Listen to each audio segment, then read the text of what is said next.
I knew the sentence I should have said. It sat behind my teeth like a small hard thing, not sharp enough to cut, but heavy enough to make my jaw ache. I felt it every time someone asked a simple question and didn't wait for an answer. Every time a hand moved across paper with certainty. Every time a room went quiet in the way it goes quiet when the wrong person is listening. It wasn't courage I lacked. Courage is a clean word.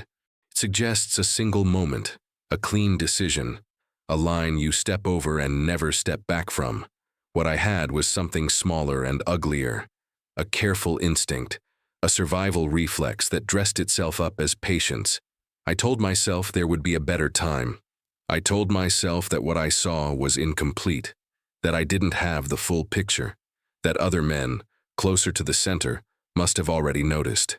That if it truly mattered, if it were truly dangerous, someone with the right voice would say it out loud. But the problem with waiting for the right voice is that you begin to confuse rank with truth. The air around that unspoken sentence started to change. It became less like a warning and more like an accusation. It began to feel impolite, out of place, like something that would stain the room if I released it. I imagined faces turning, not in anger, not in outrage, but in mild disbelief.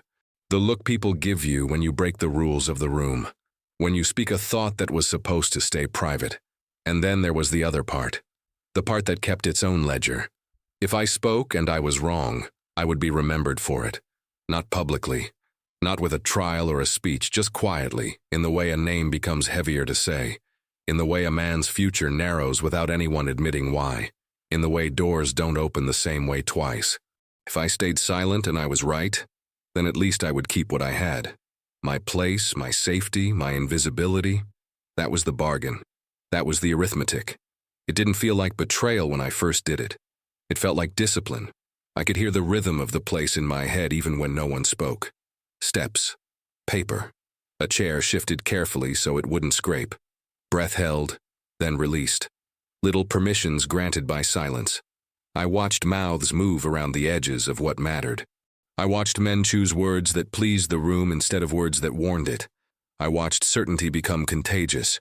And each time my own warning rose in me, I swallowed it again, not as a choice, but as a practiced motion, like fastening a button, like closing a latch, like locking something up for later. By the time I understood what it was costing, the habit had already formed. Silence had already been chosen. They trained us to speak in smaller pieces than what we meant. Not officially. Nothing written down. No instruction posted where it could be quoted later. But the rule lived in the air the same way dust did, settling on everything, visible only when the light hit it right. You learned it by watching who got interrupted and who didn't, who was allowed to finish a thought, who could ask a question without it sounding like a challenge. In the beginning, I thought it was normal. I told myself it was simply order. War required it. Time was always short. Messages had to move cleanly through the chain, without clutter, without doubt. A command structure is a machine, and machines hate hesitation. But the longer I stayed close to it, the more I understood the difference between efficiency and fear. There was a place where decisions were shaped. It wasn't dramatic. It didn't look like the kind of room that later becomes legend. It looked like work. Tables scarred by years of use, paper stacked and restacked, cups gone cold and forgotten, lamps burning long after the sun had faded from the world outside. Men leaned over maps and documents with the tired intimacy of people reading the same lines over and over, until they stopped seeing what was actually there. Voices were kept low, not because secrecy was romantic, but because the walls carried sound, not just physically, socially. A raised voice meant emotion, and emotion implied uncertainty. Uncertainty had a way of traveling upward in the wrong form, turning into accusations before it ever reached the right ears. So you learned to keep your tone flat. Most of the people in that room could be replaced without the war noticing. That was not said out loud either. It was simply understood. The room was built like that. One man spoke, others absorbed, a few repeated, most recorded. Each person was a link, and links did not argue with the direction they were pulled. There were times when someone did speak up, not often. When it happened, it wasn't dramatic rebellion. It was careful, a question framed like assistance, A concern disguised as a request for clarification. Even then, the room would change. Not with anger, not openly. With a subtle shift, eyes lifting, pens pausing, the small tightening around mouths that signaled a boundary had been touched. The response was never a direct punishment. That would have been too obvious, too crude. Instead, it was something quieter. The question was acknowledged in a tone that made it feel unnecessary. The answer arrived with a softness that flattened the concern into something harmless. The message underneath was always the same. We have already considered that. Or worse, that isn't your responsibility. That sentence did more to keep mouths closed than any shouted threat ever could. It gave you relief and shame at the same time. Relief because it removed the burden of consequence. Shame because you knew, in a part of yourself you tried not to listen to, that you had offered your warning and had it gently returned to you like an unwanted object. And the machine kept moving. Outside that room, everything was built to support what happened inside it. The routines were strict. Messages followed fixed channels. People waited for paper and stamps and signatures as if ink itself carried authority. Information moved in fragments, parceled out according to need, which was another way of saying according to permission. There were men whose entire job was to ensure nothing broke this flow. They weren't villains. They weren't cruel. They were meticulous. They corrected language. They adjusted phrasing. They kept records clean. They made chaos legible. And in doing that, they made fear look like procedure. I was close enough to see the seams. Not close enough to touch them, but close enough to notice when something didn't align. I handled reports that arrived with small gaps in them, details blurred by distance, by time, by the need to simplify. I listened to briefings where certainty was spoken as if it were a form of protection, a shield against the fact that none of us could see more than a thin slice of what was really happening. The men higher up carried themselves as if they had a wider view. Perhaps they did, but I began to notice something else. How easily authority could create its own weather. The more certain a man sounded, the more others reshaped their own thoughts to match him. Doubt became unprofessional. Questions became delays. And delays in wartime were treated like a kind of sabotage, even if no one used that word. So the safest way to survive near power was to become useful without being loud. Useful meant anticipating needs. Useful meant passing along information without adding yourself to it. Useful meant speaking only when spoken to, and even then, speaking as though your words belonged to someone else. That was how you stayed in place. And place mattered. Not for pride, for safety. In a structure like ours, to be noticed was to be examined. To be examined was to be measured against a standard you didn't choose. To fall short was not always a public fall. Sometimes it was just a slow thinning of opportunities, a quiet closing of routes, a future rerouted without explanation. So men kept their heads down. They smiled at the right moments. They nodded at statements that felt unfinished. They learned to praise decisions as if praise were a form of loyalty, and loyalty a form of armor. I watched this happen in others, and then I realized it had happened in me. The first time I felt it clearly was not during an argument or a crisis. It was during something ordinary.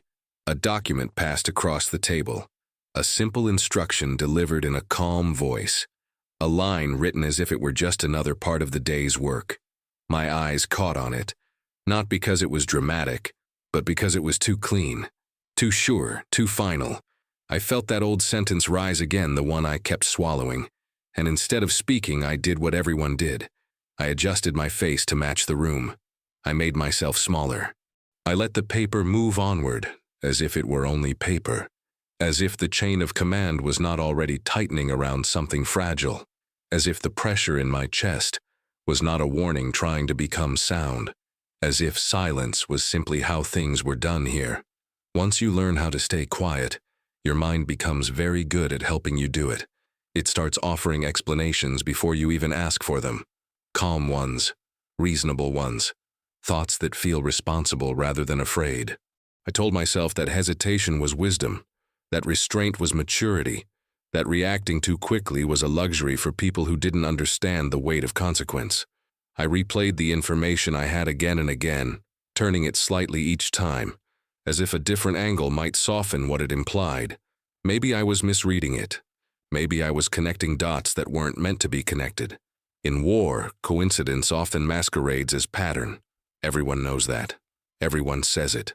I reminded myself of my position, of how much I didn't see, of how many layers existed above me, how many conversations I was not in, how many decisions had already been shaped by hands I would never meet. It was comforting to believe that intelligence accumulated upward, that uncertainty thinned as it rose through the hierarchy. But that belief had cracks. I had seen how information changed as it traveled, how sharp edges were rounded off, how language was adjusted to avoid friction. I had watched reports lose their hesitations and gain confidence as they moved from one desk to another, not because the facts had improved, but because doubt was considered inefficient. That was the part I couldn't ignore. Still, I told myself it wasn't enough. That suspicion was not evidence. That discomfort was not proof.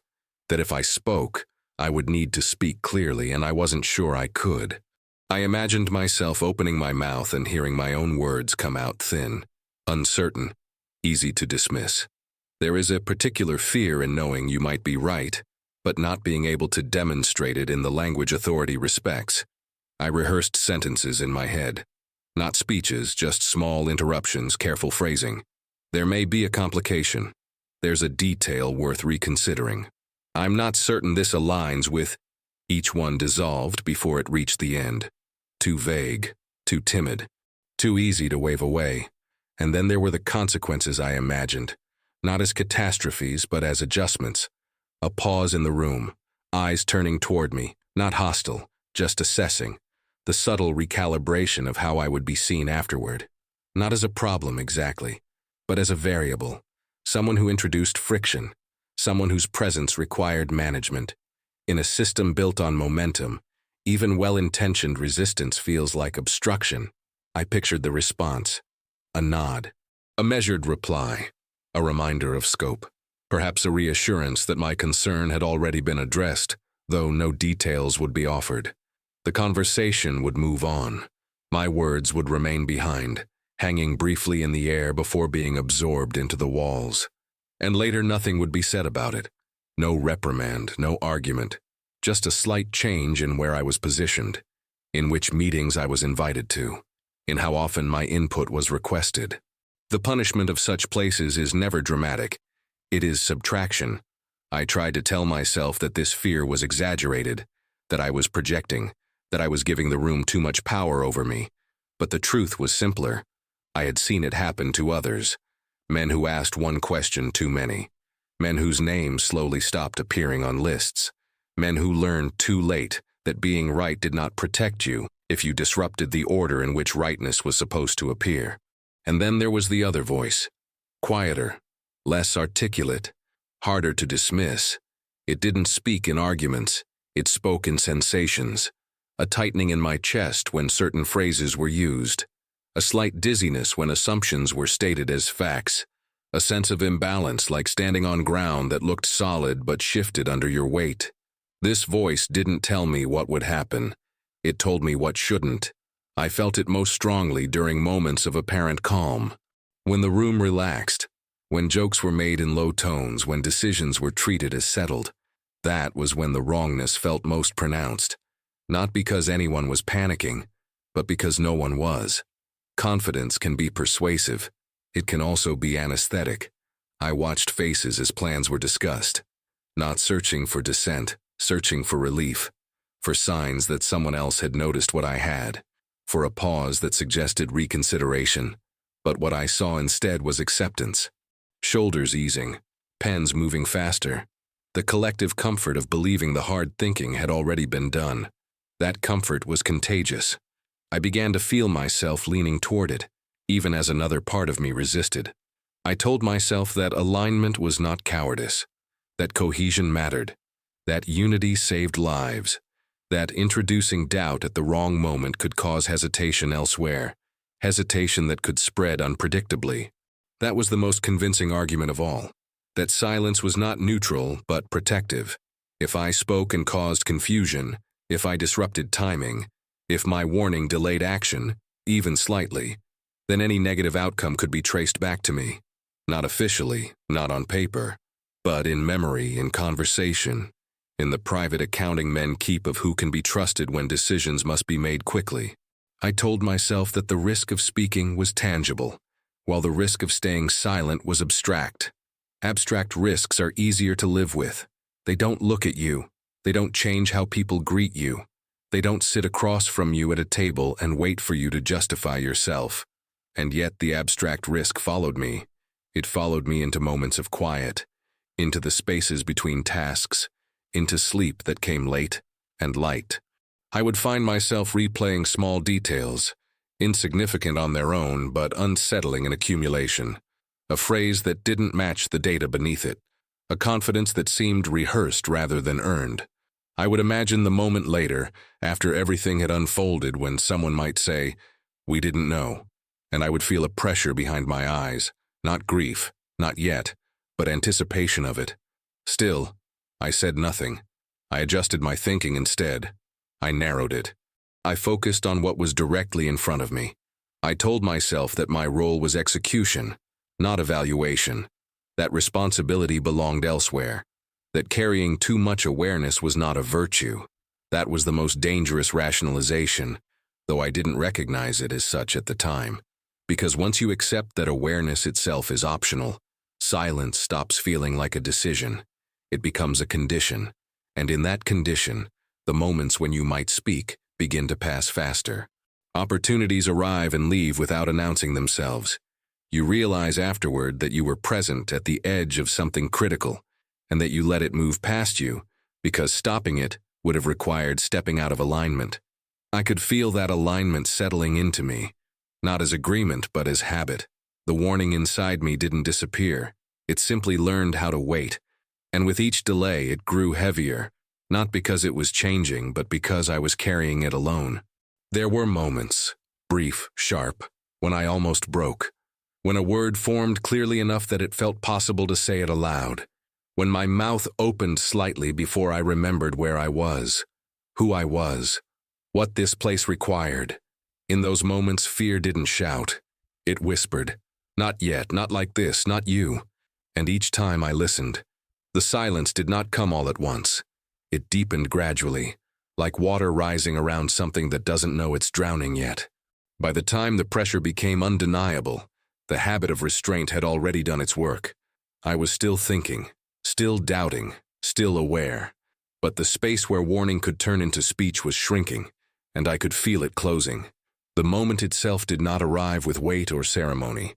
It slipped in the way these moments always do, disguised as routine. Another gathering, another exchange of documents, another calm presentation delivered with a steadiness that suggested the matter had already been settled, long before we entered the room.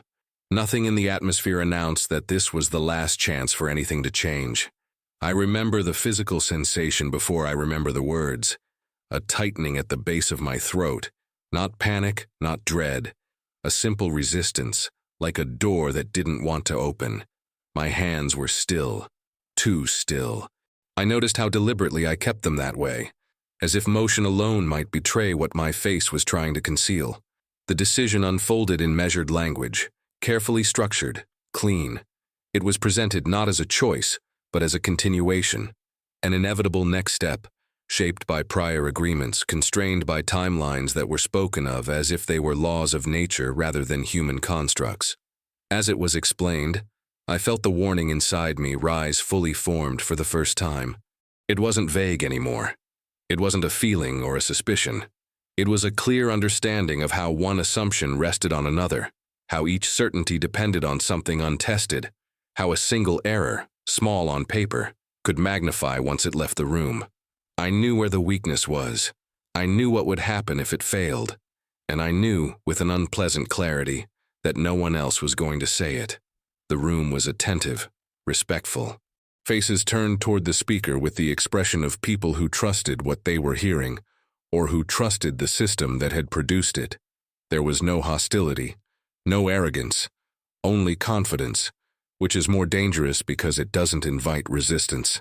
I felt time stretch not outward but inward. A narrow window opened inside me where action was still possible. It wasn't dramatic. No one was looking at me. No one expected anything from me. The opening existed entirely within my own body. I could feel my breath, shallow, controlled. I was suddenly aware of how loud it might sound if I spoke, how foreign my voice would feel breaking into that steady rhythm. I told myself I could phrase it carefully, that I didn't need to challenge anything directly, that I could ask a question, just a question, something that suggested review rather than opposition. But even that felt like stepping into a current.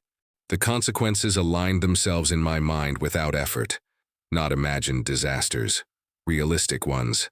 The interruption, the explanation, the subtle impatience masked as professionalism, the reassurance that my concern had already been considered, the way the moment would close without changing anything, leaving only the trace of my hesitation behind, and then the worst possibility, that I would speak and the room would pause, not to reconsider, but to recalibrate around me, that the focus would shift from the decision to the disruption, that my words would be remembered, not for what they warned against, but for when they were spoken.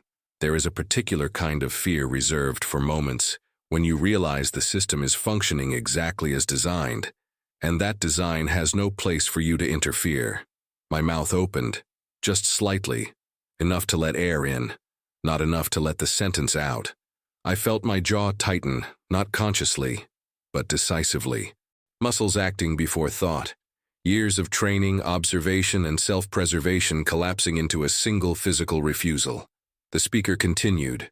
Papers were adjusted. A chair creaked softly as someone leaned forward. The moment passed not with a sound, but with a sensation. Like something slipping through your hands because you didn't close your fingers in time. The decision was confirmed. Not with applause, not with finality, simply with acceptance, with nods. With the quiet efficiency of people moving on to the next item, I remained still. No one looked at me. No one knew what had just happened. Inside me, something settled. Not relief, but a heavy calm. The kind that comes when a choice has been made, even if no one else witnessed it. I felt a dull pressure in my chest as if I had swallowed something too large to digest. I told myself, in that instant, that silence had been the safer option, that the machine needed to keep moving. That responsibility belonged to those who had spoken, not those who had listened. I repeated these thoughts as the meeting ended, as chairs were pushed back, as voices softened into casual tones. I repeated them because the alternative, that I had just participated in something I believed to be wrong, was not yet something I was prepared to carry. I walked out with everyone else. My hands were steady again. My face showed nothing. The warning remained where it had always been, unspoken, and now unreachable. The consequences did not arrive all at once. They came in pieces, separated by time and distance, spaced just far enough apart that denial could survive between them. At first, nothing seemed different. Reports continued to move. Messages arrived and were answered. The machinery of routine absorbed the decision without visible strain, as if it had been waiting for it. I told myself that the unease I felt was simply the residue of tension, that it would fade once action replaced planning. There is comfort in movement. It gives the impression that uncertainty is being addressed, even when it is only being carried forward. The first indication that something was wrong did not sound like alarm. It sounded like adjustment. A phrase changed in a report, a small one. Where there had once been confidence, there was now careful language. Where outcomes had been assumed, they were now projected. Nothing dramatic enough to provoke reaction, just enough to register as friction. I noticed it immediately. My attention narrowed. I began reading everything more slowly, not because I expected to find confirmation, but because I was afraid I would. Each line felt heavier than it should have, each omission more deliberate. I recognized the pattern because I had already imagined it. The shape of failure rarely surprises the person who saw it coming. Still, I said nothing. By then, silence was no longer a single choice. It had become continuity. To speak now would require explanation. Why now? Why not before? Questions I could not answer without admitting what I had done when it still mattered. Time passed in an uneven way. Days filled with activity. Nights stretched thin and restless. I learned to measure progress not by success, but by delay. Every postponement felt like a reprieve, even as I knew it was only extending the distance between cause and consequence. Then came confirmation. Not a single moment, not a headline or an announcement, just a convergence of details that could no longer be dismissed as coincidence. Separate reports began to echo each other. Language tightened again, this time in a different direction. Certainty did not return. It fractured. The weakness I had seen, the one I had tried so carefully to doubt, was now visible in fragments scattered across different channels. No one named it directly. No one connected it aloud. But the strain showed in how often information had to be revised, how frequently assumptions were revisited without acknowledgement that they had ever been assumptions. I felt an odd detachment during this phase. Not relief, not vindication, something colder. A quiet awareness that what was happening no longer belonged to the moment where intervention was possible. The decision had passed beyond reach, and with it, my relevance to its outcome. When the losses became undeniable, they were spoken of indirectly. Numbers without faces, movements without descriptions. The language remained controlled, as if precision could soften impact. I listened to briefings where consequences were presented as complications rather than results. Each word landed inside me with a dull finality. I began to recognize my own warning in the structure of the reports, not in what they said, but in what they struggled to explain. The gaps matched the ones I had seen early on. The same assumptions were now being tested under conditions they were never meant to survive. There was no moment where someone said, "We were wrong." There was only the gradual disappearance of certainty. I watched others react in ways that felt unfamiliar to me. Some grew defensive, some became quieter, some clung harder to procedure, as if discipline itself could undo what had already been set in motion. I wondered how many of them were having their own private reckonings, how many had seen something and chosen silence for reasons that mirrored mine. That thought did not comfort me. It isolated me further, because I knew exactly when my silence had mattered most. I could pinpoint it with precision. The room, the posture, the breath I didn't take. As the situation worsened, that memory sharpened rather than faded. It returned without invitation, inserting itself into unrelated moments, resurfacing when I least expected it. I would hear a phrase, unforeseen factors, unexpected resistance, conditions on the ground, and feel my jaw tighten the way it had that day. The language was different now, but the avoidance was the same. Responsibility was diffused, spread thin enough that no single person had to carry it fully, except those who knew. I began to feel the weight of a particular kind of helplessness, the knowledge that speaking now would change nothing. The system did not want explanation. It wanted resolution, or at least containment. Any admission that the failure had been visible earlier would complicate that effort. So silence continued, not because it was safer anymore, but because it was useless to break. The realization settled slowly. My warning had not disappeared. It had arrived too late, reshaped into evidence. Proof not that someone should have spoken, but that no one did. I carried that understanding as events reached their conclusion, whatever form that took. I did not witness the worst of it directly. I didn't need to. The confirmation I feared arrived in absence, in the things that stopped being said, in the way conversations avoided certain topics entirely. I learned then that consequences do not always announce themselves with noise or spectacle. Sometimes they arrive as a permanent narrowing of what can be spoken, as a quiet acknowledgement that something irreversible has occurred, and that your silence is now part of its structure.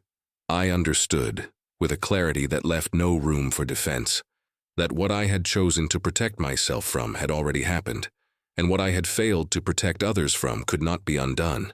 I said nothing, and the cost of that silence continued to unfold, long after the moment when words might have mattered. I live now in the space after, not immediately after, long after the uniforms have changed or been put away, after the language has softened enough that people can speak about that period without lowering their voices, after the structure that once felt immovable has quietly adjusted itself, absorbed the failure, and continued on as if continuity itself were proof of innocence. Time did not dilute the memory. It clarified it, At first, I believed distance would grant relief, that once the pressure of immediacy faded, the weight of that moment would diminish with it, that it would blur, the way most things do. But silence does not erode the way noise does. It settles, it compacts. It becomes denser the longer it is left undisturbed. I do not remember everything from that time. Faces have thinned. Details have faded at the edges. But the moment I did not speak remains intact with an accuracy that feels almost intentional. My mind returns to it without effort, without invitation, as if it were a place it prefers to inhabit. I remember my posture more than the room, the way I held myself perfectly still, as if motion itself might expose me, the awareness of my own body taking up space, and the instinct to minimize it, the discipline of restraint masquerading as composure. I remember the exact quality of the silence, not empty, not tense, but obedient. A silence shaped by expectation, by agreement, by a shared understanding of how things were meant to proceed. I have replayed that moment so many times that it no longer feels like memory. It feels like evidence. There is no version of it where I speak. I have tried to imagine one, to insert a sentence into that space, to hear my voice enter the room, even briefly, but the image collapses every time. Not because it is impossible, but because it contradicts what I know to be true about myself in that moment. I did not speak because I could not justify the cost, and that truth has followed me more faithfully than any explanation I might offer now. I have been asked in indirect ways whether anyone saw it coming. The question never arrives as an accusation. It comes gently, often wrapped in curiosity or reflection. People ask as though the past were a neutral object, something to be examined without consequence. I answer carefully. I speak about complexity, about uncertainty, about how much we didn't know. All of it is true, and all of it avoids the center. No one asks me directly whether I knew, and I am grateful for that. Not because I fear judgment, but because I fear the simplicity of the answer. Yes, I did know. Not with certainty, not with proof, but with enough clarity that the choice to remain silent was not neutral. I have learned that guilt does not always announce itself as pain. Sometimes it arrives as vigilance, as a constant scanning of the present for echoes of the past. I find myself watching decisions now, not just what is being decided, but how. Listening not for errors, but for omissions, for the things left unsaid because they would complicate the room. I recognize that pattern instantly, and each time I do, the memory tightens. I have never told anyone what I held back, not in full, not in a way that would place the weight where it belongs. There are partial confessions, softened admissions, abstract acknowledgments of regret. But the truth itself remains unspoken, not because it would harm me now, but because it would confirm something I have spent years trying not to define myself by, that I understood the risk and accepted it, that I chose alignment over interruption, that I let silence decide in my place. The passage of time has not absolved me of that choice. It has only stripped away the excuses that once made it tolerable. The fear that felt so immediate then has lost its sharpness. The consequences I imagined for myself seem small now, embarrassingly so, when measured against what unfolded. That realization does not arrive as drama. It arrives quietly, usually when I am alone. In moments when nothing demands my attention and my mind drifts without resistance, that is when the memory asserts itself most clearly, not as accusation, but as fact. A settled conclusion that no argument can undo. I do not tell myself that speaking would have changed everything. That would be a convenient lie. Outcomes are rarely that fragile, but I also do not allow myself the comfort of believing it would have changed nothing. The truth lives in the space between those extremes. I will never know what difference my warning might have made. That uncertainty is part of the cost. It is the unanswered question that cannot be dismissed, because it was never asked at the only moment when it mattered. I sometimes wonder how many others carry a similar silence, how many people recognized a fracture forming and chose, for reasons that felt sound at the time, to let it grow. We do not recognize each other easily. There are no visible markers for this kind of guilt. It does not demand confession. It does not seek forgiveness. It simply remains. I have learned to live alongside it, but not to resolve it. Resolution would require a narrative that places meaning where there is only consequence. I do not grant myself that comfort. What stays with me most is not the outcome itself, but the realization that silence can feel indistinguishable from professionalism, that obedience can look exactly like responsibility, that the absence of dissent can be mistaken for consensus. I know now how easily that confusion takes hold, and I know how permanent its effects can be. There are days when the memory recedes, when it sits quietly at the edge of thought and allows me the illusion of distance. And then there are days when a single phrase, a familiar structure, a familiar confidence pulls it back into focus. On those days, I feel again the sensation of that moment closing, the narrowing, the door that did not open. I am left not with remorse that seeks expression, but with an understanding that has nowhere to go, an awareness that my silence was not an absence, but a presence, an active force that shaped what followed. I did not cause what happened, but I did nothing to stop it, and that distinction, which once felt significant, no longer offers relief. What remains is this: a knowledge I carry alone, unchanged by time, untouched by explanation, that when it mattered most I knew something was wrong, and I stayed silent. That silence did not end when the moment passed. It has endured, and it will endure, long after everything else from that time has faded.